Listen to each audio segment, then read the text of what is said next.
Hey, courageous school leaders. Welcome to Lead Beyond Limits, the space where school leaders like you gain unfiltered insights from educators, uncover the hidden barriers holding your staff back, and get practical strategies to lead with confidence. If you're ready to tackle the real challenges in your schools and create the clarity your team needs to thrive, you're in the right place. Let's dive in and get to work. Hey, courageous school leaders. It has been quite a while since I have been live. Um, Good afternoon, good evening to some folks out there, wherever you are. It is great to be back. Life was lifing, you know what I mean? And so I had to put pause on some things, but I'm back. So I want to start and return with a confession, okay? There was a time when I was a principal that I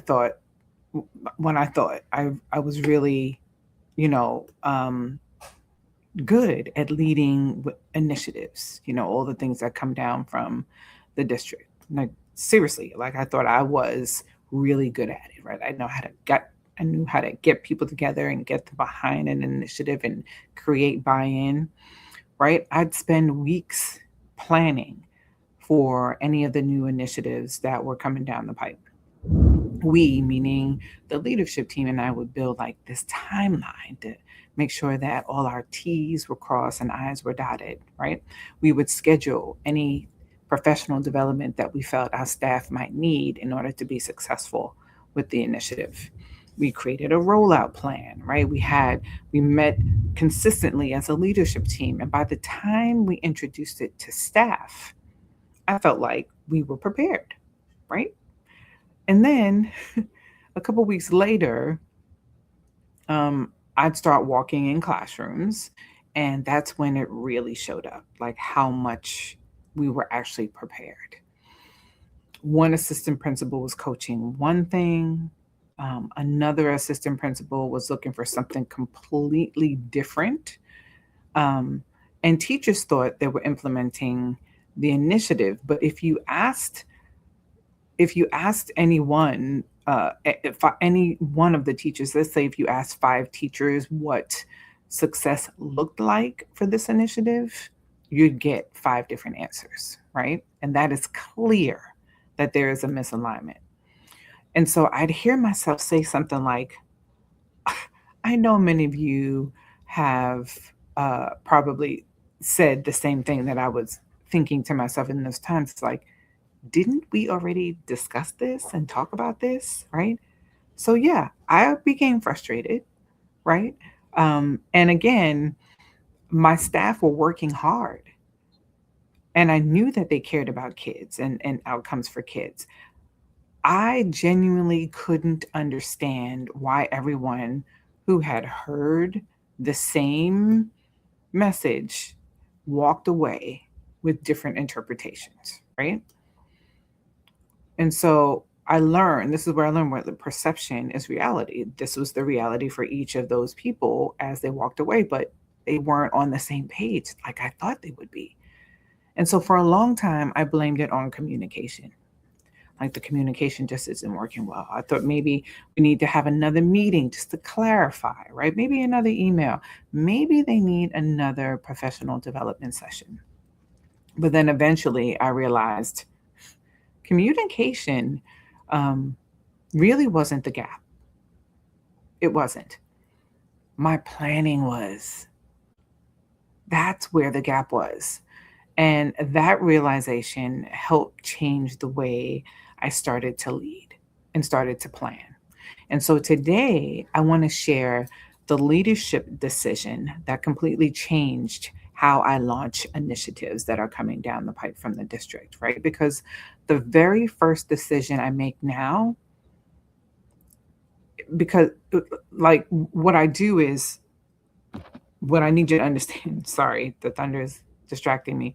The very first decision that you make when you are launching your initiatives is actually what we do together inside the lab. Okay. So looking back, Here's what my planning sounded like, and I'm sure some of you can attest to this, and have done this yourself. Put a thumbs up in the chat or message me. Looking back, here's what my planning sounded like. It was okay, the five W's. When should we launch, right? Who's facilitating the PD? What should the agenda be? We let our agenda guide everything. Um, when did we communicate this to staff, right?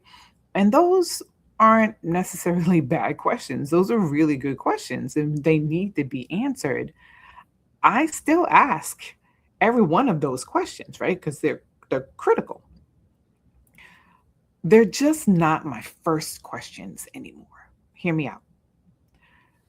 See, none of those questions answer the thing that actually determines whether an initiative is going to change a school, right? It tells you like who's doing what, when, where, right? But it doesn't actually determine what's going to change a school. So here's what I believe now through experience is that initiatives by itself don't change schools. You know that too, right? The adult behavior behind the initiative is what actually changes schools. So think about that for a second. A new initiative has never improved student achievement. As a matter of fact, if you're in public school, we know that there are new initiatives that come down the pipe into schools all the time, right? A binder, no matter how thick it is, isn't going to change outcome for students. A PowerPoint has never changed outcome for students, right? A kickoff meeting has never changed outcome for students.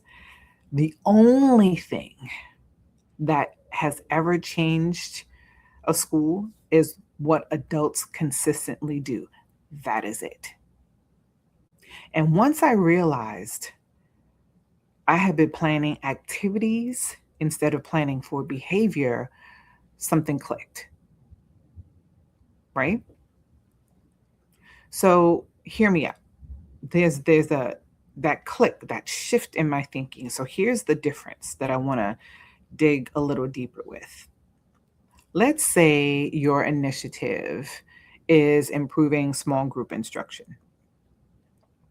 An activity sounds like this, right? It sounds like we're holding PD on small groups. Um, that's something that leaders do, right? Holding PD on small groups.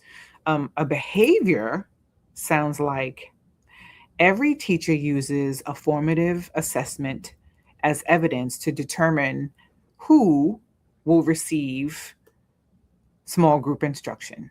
And every group has a clearly defined instructional purpose.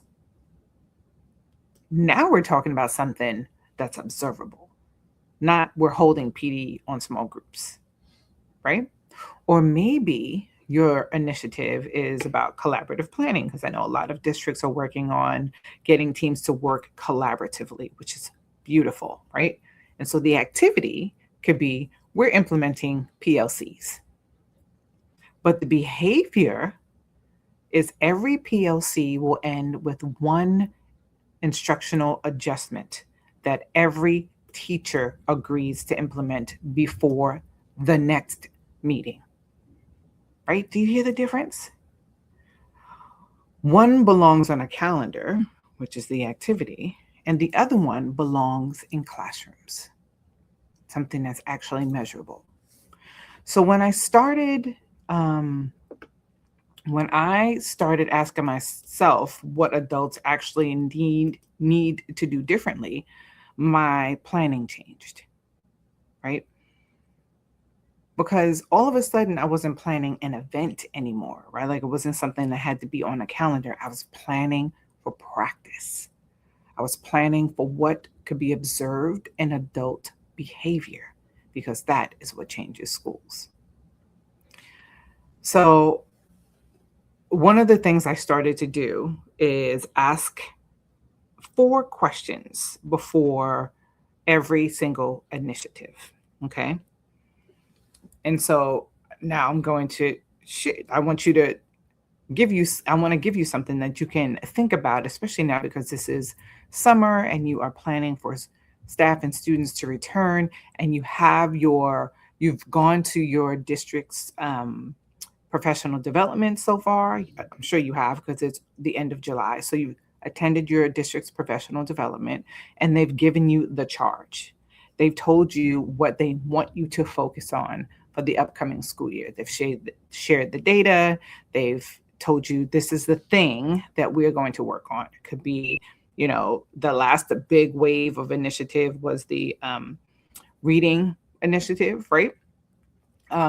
So whatever it is for your district, here are 4 questions that I want you to use while you're in planning mode with your assistant principals or your leadership team.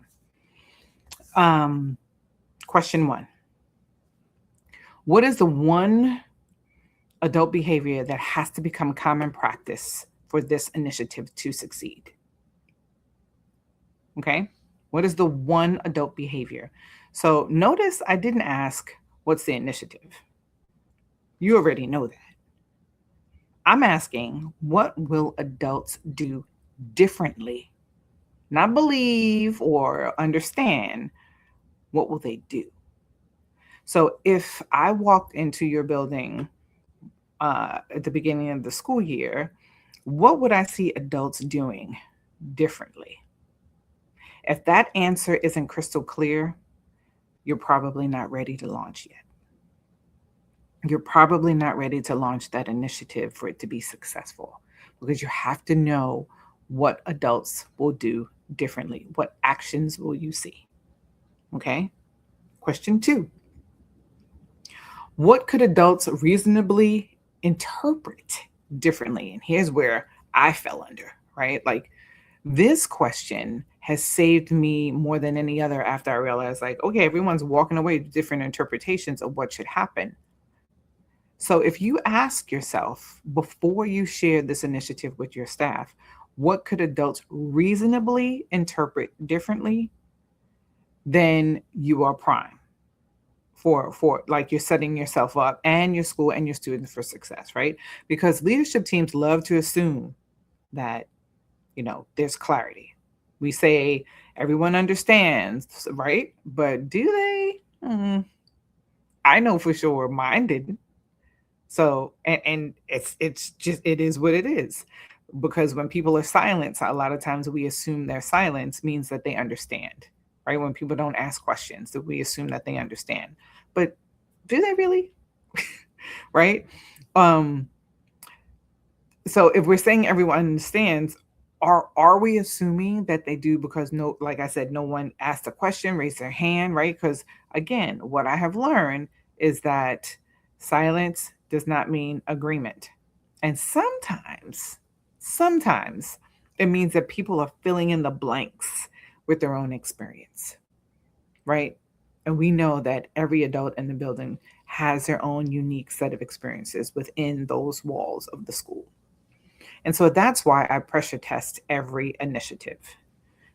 Where could somebody possibly interpret this differently, or reasonably interpret this differently, right? If I can answer that before the initiative rollout, then I can address some confusion before it shows up in classrooms, right? Think of it as like when we tell our teachers to anticipate potential misunderstandings students might have in a lesson. It's the same concept. Anticipate where there might be some misunderstandings in the initiative, and then talk about those potential misunderstandings, right? Not, we're going to do this in this amount of time. This is what we need to see, because that's a lot, like, that's what initiatives typically sound like. But address the misunderstandings, right? So ask yourself, where could someone possibly interpret this differently, this initiative differently? Question 3. What part of the initiative actually depends on me, meaning you, the leader, right? And this one can feel quite uncomfortable, I'll be honest, because every principal knows the answer. You're sitting there right now saying, yeah, I have to remind people about what to do. I have to check on it. I have to answer the same question.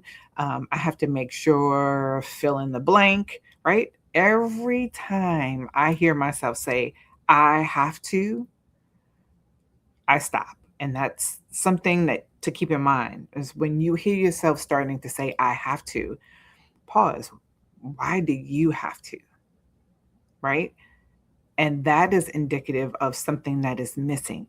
That's telling something. It's telling me, you, that the system is still depending on you.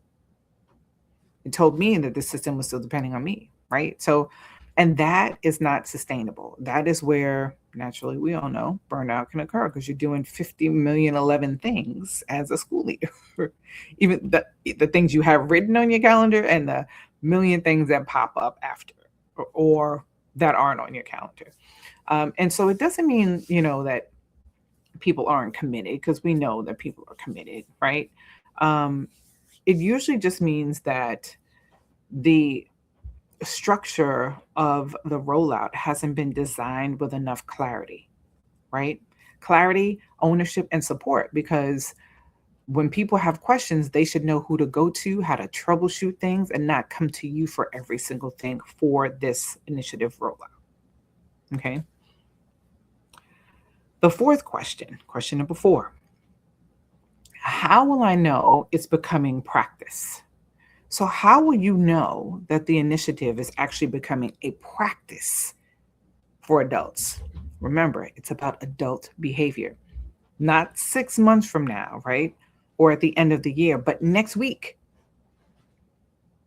How will you measure that? What are you looking for? How will you know it's becoming practice in your staff, right? What evidence tells you that the initiative is actually working, right? What would you see? What would you hear?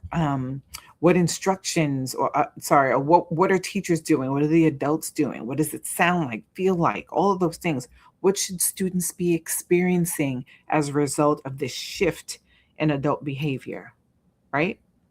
If we can't answer that question, then we're going to spend months guessing whether the implementation is actually happening effectively, right? Because it can happen, but it could be subpar and haphazard, but effectively to actually change a school, because that's what we're talking about, adult behavior that changes a school.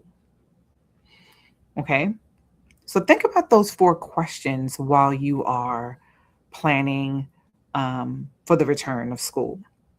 And so here's the shift that is required for this, right? So the biggest mindset shift I want to leave you with today is I no longer treat implementation gaps as failure. They're not. They're not failure. I treat them as information, right? So years ago when I found a gap, I reacted. I schedule another meeting, I clarify the expectations, I repeat myself, but now I respond differently. And so when you find a gap, ask yourself what leadership decision was skipped. Okay? Because the work doesn't end when you find the gap. It begins there. Okay? That becomes one of my core that is one of my core beliefs as a leader, right? Finding the gap isn't the victory, it's the invitation to make changes, right? Where the leadership actually starts, because that is information. Once you find it, now you have to decide, is this an ownership issue, a clarity issue, a support issue, an evidence issue, right? Those are the leadership decisions that you are making before every successful initiative, right? And so here's a challenge I have for you. Ready? Before one more back to school plan, I want you to do something completely different. Okay? I want you to take your biggest initiative, the thing that the district told you about this summer, this month, or last month, and sit down with your assistant principal or your leadership team, your whole team, and don't open the implementation plan, right? Open up a blank sheet of paper Just get a blank sheet of paper and answer the 4 questions I just shared with you, right? And here's the really important part. Don't each of you need to answer it on their own. Everyone on the leadership team. So if there are 5 people, you present the questions and everyone answers the questions on their own. Don't compare your answers until everyone has written down responses to them. Okay, this is key. Remember, don't compare until everyone is done.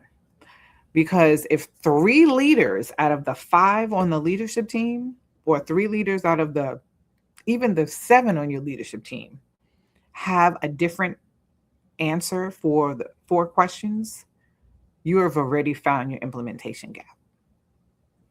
Period. Before staff even return. And remember, the work doesn't end when you find the gap. It begins there. That's your information. That's your data that tells you what you need to do next, right? So stay in that conversation. That's where your better leadership decisions will be made, in that conversation with your leadership team after you realize the responses to those 4 questions. And so inside the lab is exactly where we begin. We don't begin with calendars. We don't begin with rollout plans or professional development. We begin by identifying the one adult behavior that has to become common practice. Because once that is clear, ownership becomes clearer. Your support and evidence will become clearer, right? Everything else becomes easier to design. Okay? Think about that for a second. I want to hear about how these questions actually help guide your conversation with your leadership team. I really want to hear that. So please shoot me a DM or put it in the comments to let me know how it goes or what you're thinking about right now. So if today's conversation made you realize that you're planning activities more than actually than the behaviors that you want to see, that's not something to feel discouraged about. Okay. I've been there. I know. Trust me, I've lived it. That's exactly why I teach this now. Right? Schools that improve aren't the ones that avoid the implementation gaps, right? They are the ones that know what to do once they find them. And you want to find them because that's going to shift your leadership decisions. Okay. And again, the work doesn't end at the gap. It begins there. So I want to thank you for spending the time with me today. And keep going until I see you next time. Have a great one.